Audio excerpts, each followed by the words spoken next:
नमस्कार, मैं दीपक शर्मा और मेरे यूट्यूब मंच पर आपका स्वागत है।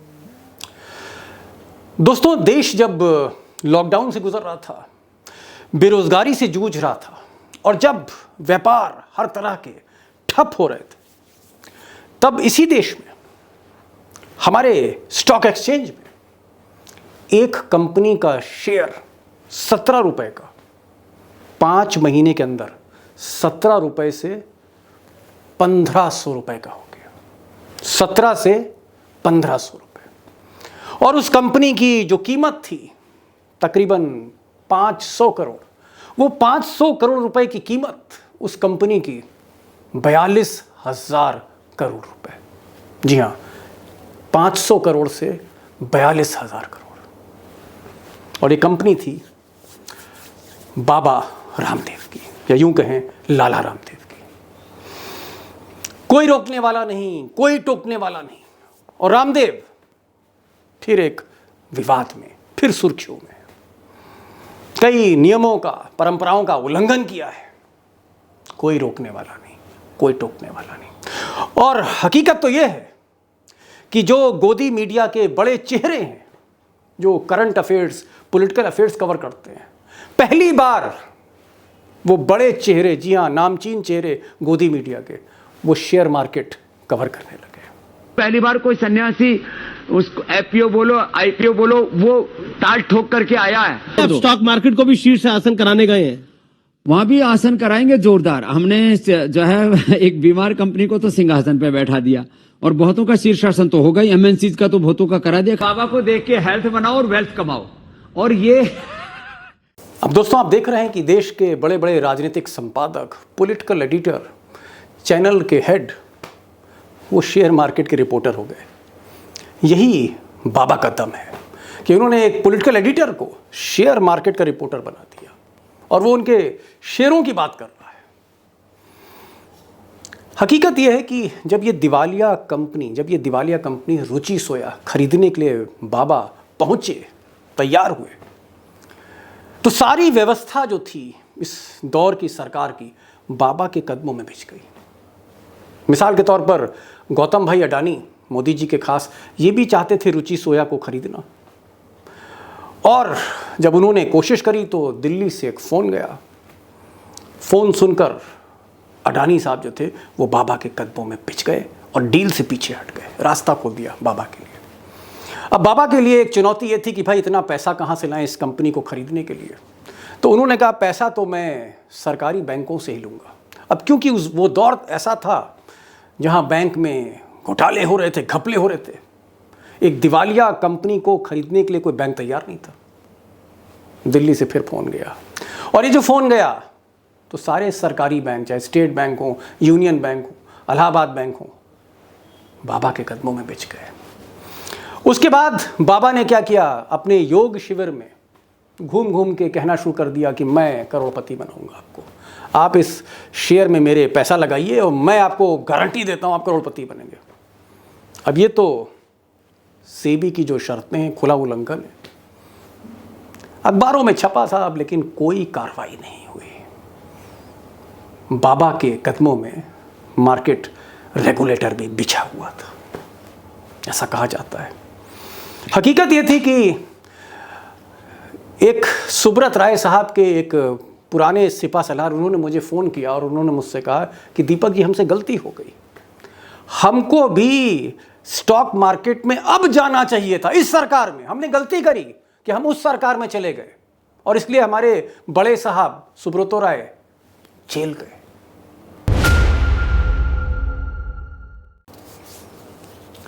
अब दोस्तों, देश के इतिहास में क्या कभी ऐसा हुआ है कि कोई दिवालिया कंपनी जो दिवालिया हो चुकी हो, बैंकरप्ट हो चुकी हो, जिसकी कीमत 400-500 करोड़ हो, जिसका शेयर 17 रुपए का हो, वो 400 करोड़ की कंपनी 45,000 करोड़ की उसकी वैल्यू हो गई।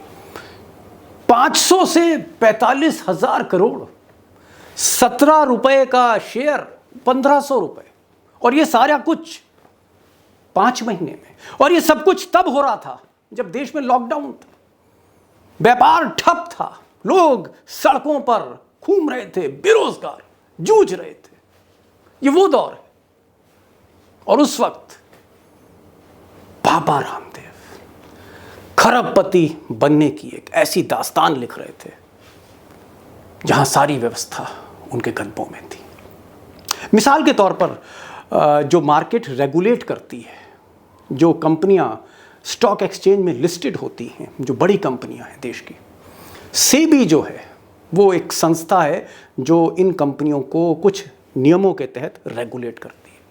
यूँ समझ लीजिए जैसे भ्रष्टाचार पर नकेल कसती है सीबीआई, काले धन पर नकेल कसती है ईडी, इसी तरह की कंपनी है।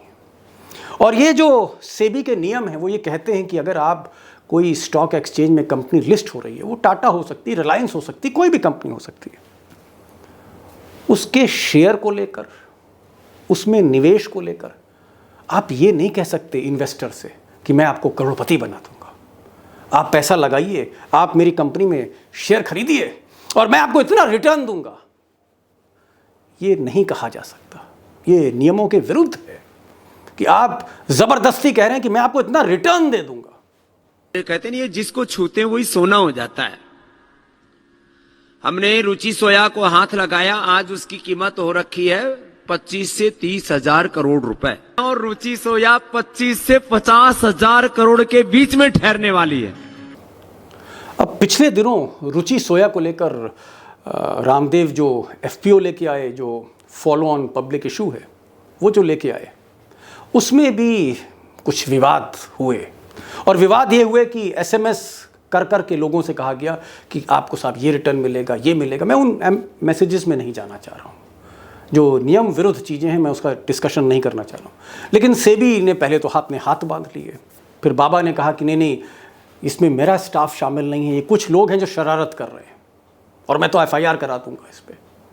लेकिन ये जो पूरा खेल हुआ है इस एफपीओ को लेकर, इसमें विदेश में भारत की बहुत किरकिरी हुई है और तमाम फॉरेन जो इंस्टीट्यूशंस हैं उन्होंने अपनी एप्लीकेशन, जो पैसा लगाया था रुचि सोया में, वो वापस करने की मांग की है। ये कोई शुभ संकेत नहीं है और कहीं ना कहीं ऐसा लगता है कि खेला है। अब दोस्तों, ये जो रुचि सोया की कहानी है, इसके पीछे कोई बाबा रामदेव, कोई ब्रह्मचारी, कोई योग पुरुष, कोई संत महात्मा, ऐसी सोच नहीं है, बल्कि बाबा की जगह लाला रामदेव सोच ये है।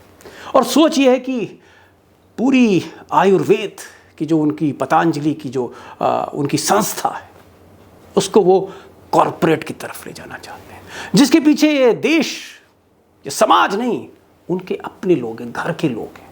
और वो घर के लोग ही आज उस कॉरपोरेट, उस लाला रामदेव को बैक कर रहे हैं, सपोर्ट कर रहे हैं। और कहीं ना कहीं सरकार, उनका भी समर्थन है।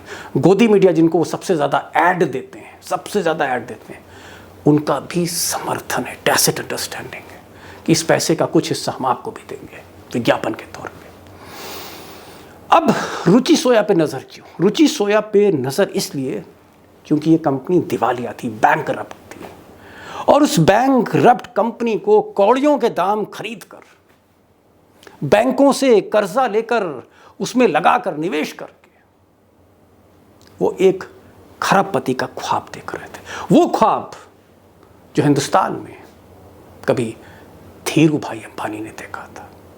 शॉर्टकट, जी हाँ, शॉर्टकट इन बिजनेस, जो धीरे धीरे बढ़कर क्रोनी कैपिटलिज्म की तरफ देश को ले जाता है। अब दोस्तों, इस देश में पर्दे के पीछे, जी हाँ, व्यवस्था के पर्दे के पीछे क्या क्या हो रहा है, डील हो रही है, नहीं हो रही है, सब कुछ ठीक है, पारदर्शी है, काला धन वापस लाया जा रहा है, भ्रष्टाचार पर नकेल कसी जा रही है, एक एक पैसे का हिसाब रखा जा रहा है। अगर ऐसा है तो फिर रुचि सोया जैसी कहानियां जन्म न लेती। लेकिन मैं चाहता हूं कि इस कहानी में, इस व्यवस्था को, जो पर्दे के पीछे की व्यवस्था जो मैं आज आपके सामने रख रहा हूं, इसको समझने के लिए मुझे लगता है कि हमें थोड़ा सा ये जो रुचि सोया की जो कहानी है, जो बैकग्राउंड है, कि कैसे ये कंपनी दिवालिया हुई और इस दिवालिया कंपनी को कैसे मुट्ठी में कौड़ियों के दाम रामदेव ने ले लिया और फिर ये कंपनी कैसे खरबों रुपए की हो गई।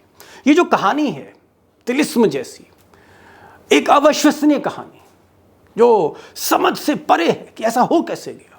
क्या मैं कोई सपना देख रहा था?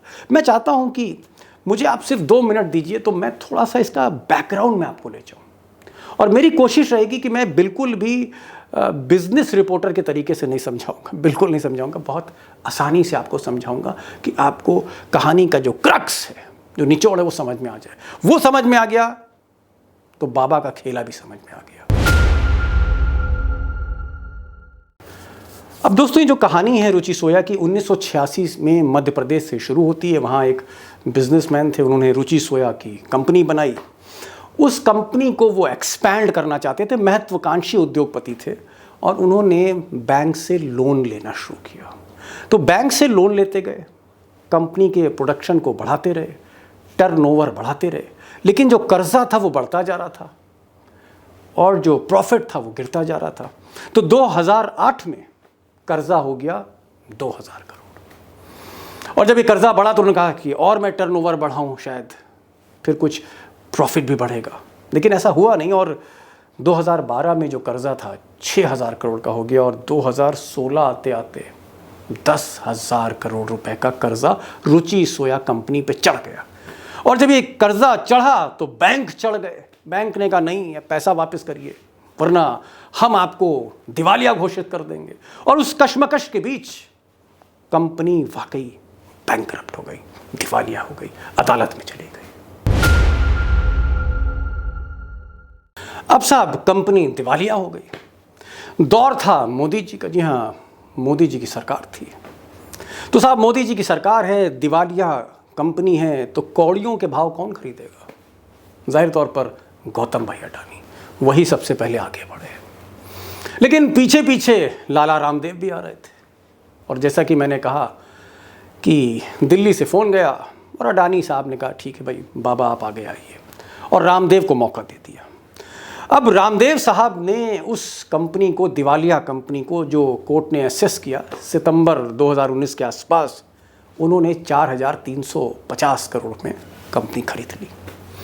तो लोगों को लगा कि साहब 4,000 करोड़ रुपए बाबा के पास होंगे, लेकिन बाबा तो बाबा ठहरे।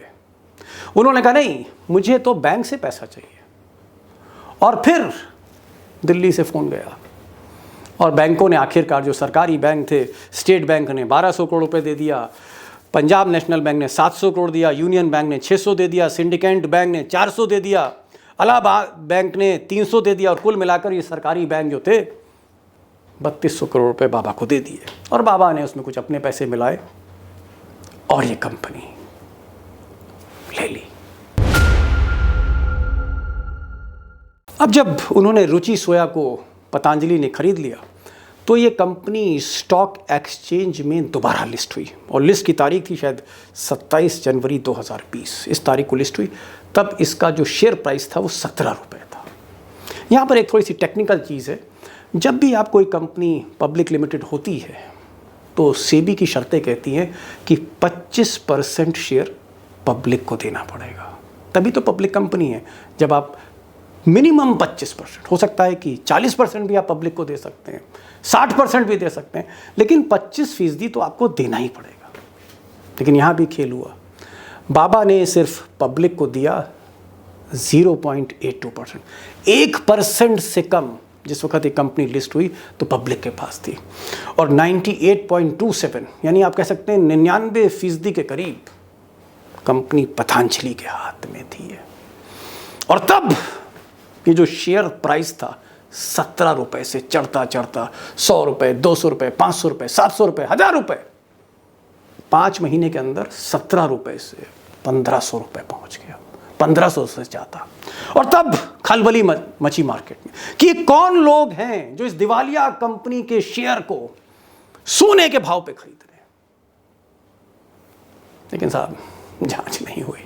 जांच की मांग तो हुई लेकिन जांच नहीं हुई। दौर ही ऐसा है।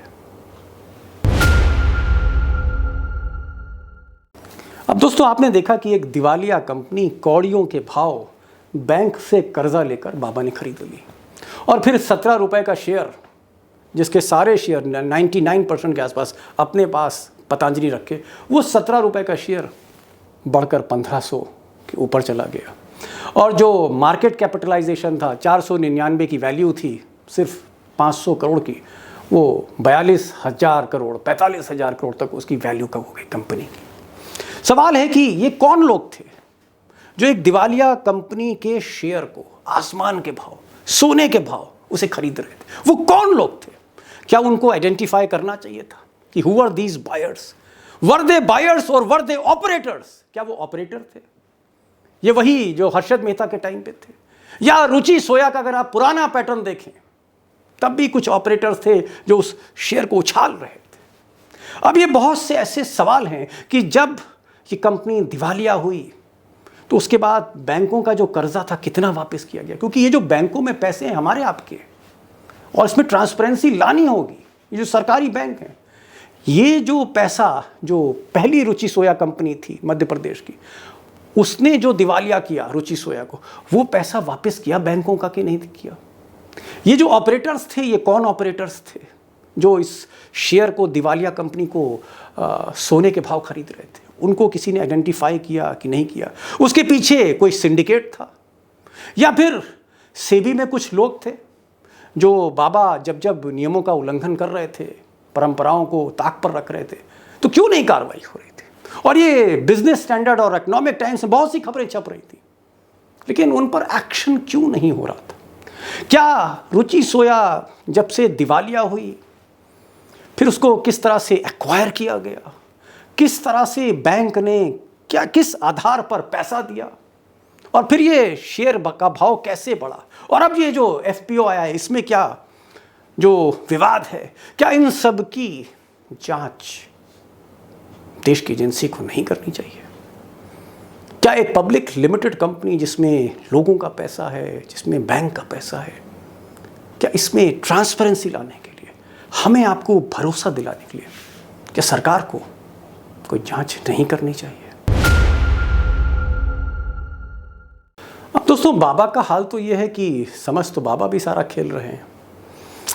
इसीलिए शायद वो जब कोई प्रेस कॉन्फ्रेंस करते हैं या कोई इंटरव्यू देते हैं तो वो गोदी मीडिया के जो पसंदीदा एंकर हैं उन्हीं को देते हैं, आपने खुद देखा। और जब कोई पत्रकार, जी हाँ, कोई पत्रकार हमारे आपके जैसा जो थोड़ा सा जागरूक होता है देश के प्रति, वो जब सवाल करता है बाबा से, तो बाबा आपा खो देते हैं। बाबा जी, आपने तो टीवी चैनल पर यह कहा था कि कौन सी सरकार आपको चाहिए? 40 रुपए पेट्रोल वाली सरकार, 300 रुपए सिलेंडर वाली सरकार। बाबा जी, अच्छे भी कुछ आप ही ने कहा था सरकार बनी थी, आपने कहा था कि नहीं कहा था? बाबा जी, मैंने कहा था, पूछ पड़ेगा मेरी। हाँ बाबा जी, आपकी कंपनी पतंजलि, बाबा जी आपकी कंपनी पतंजलि ऐसे जाता है ना आदमी को ना। बाबा जी, आप ही ने कहा था। अरे आदमी कुछ नहीं कह रहा भाई, ऐसे प्रश्न मत पूछो बाबा जी। मैं तेरे प्रश्नों का उत्तर देने के लिए कोई ठेकेदार है कि तू जो भी पूछा मैं उसका उत्तर दूं? अब दोस्तों, रुचि सोया की जो कहानी है, कैसे चंद रुपए का शेयर वो 1500 रुपए का हो गया, 400 करोड़ की वैल्यूएशन 45,000 करोड़ की हो गई। ये जो आसमानी उछाल है, जहाँ लोहा सोने में तब्दील हो रहा है, ये जो मैजिक आपने देखा रुचि सोया में, बेहतर ये होता कि हम एक पारदर्शिता के साथ, ट्रांसपेरेंसी के साथ इसकी तह में जाते। और ऐसे बहुत से हमारे देश में एजेंसियां हैं, सेंट्रल ब्यूरो ऑफ इन्वेस्टिगेशन है, फिनेंस मिनिस्ट्री में बहुत सी ऐसी एजेंसियां, सेबी इटसेल्फ, वो भी इसमें जांच कर सकती है, और पारदर्शिता के साथ कि अगर बाबा जी ने कहाँ कहाँ गलती करी, या बैंकों ने कहाँ कहाँ नियम से आगे बढ़ गए, या वो ऑपरेटर्स कौन थे, वो किस तरह से शेयर, ये सारे सवालों के जवाब आने चाहिए। और मैं तो ये भी चाहूँगा कि बाबा जिस पारदर्शिता की बात करते हैं, देशभक्ति की बात करते हैं, और बात बात पे प्रेस कॉन्फ्रेंस करते हैं, अगर इस तरह का हर तरफ से सवाल उठ रहे हैं, एक विवाद है, तो बाबा को भी एक प्रेस कॉन्फ्रेंस करनी चाहिए, और उन्हें झुंझलाना नहीं चाहिए जैसे वो भी हाल में झुंझलाए। उन्हें दूध का दूध, पानी का पानी करना चाहिए, हर सवाल का जवाब देना चाहिए। और तब शायद हम ये भी चाहेंगे कि अगर सेबी है उसको भी सामने आना चाहिए, क्लैरिफिकेशन देना चाहिए, निर्मला सीतारमण को भी क्लैरिफिकेशन देना चाहिए, मिनिस्ट्री ऑफ कॉरपोरेट अफेयर्स से भी किसी को सामने आना चाहिए क्योंकि पारदर्शिता ही इस देश की जो लोकतंत्र है, व्यवस्था है, उसकी ताकत है और उस ट्रांसपेरेंसी को हमें हर कीमत पर बनाए रखना होगा। मैं फिर से अगर कुछ इसमें कोई स्टोरी में डेवलपमेंट होता है तो मैं दोबारा वीडियो लेके आपके लिए आऊँगा। कहानी बहुत टेक्निकल थी, बिज़नेस थी। मैंने कोशिश करी कि सहजता से जो बिज़नेस नुआंसेस हैं उसको समझा सकूं, क्योंकि शेयर मार्केट तो शेयर मार्केट वाला ही जानता है जो शेयर लगाता है। ज़्यादातर हमारे देश में लोग शेयर मार्केट से अनभिज्ञ हैं। बहरहाल आज बस इतना ही, फिर एक वीडियो के साथ आपके साथ मिलूँगा। इस वीडियो को शेयर करिए, इस वीडियो को अपने दोस्तों तक पहुँचाइए। पर्दे के पीछे की जो व्यवस्था है उसका एक साक्ष्य है वीडियो, और दोस्तों के साथ इसीलिए आप साझा करें इसको। आज बस इतना ही, नमस्कार।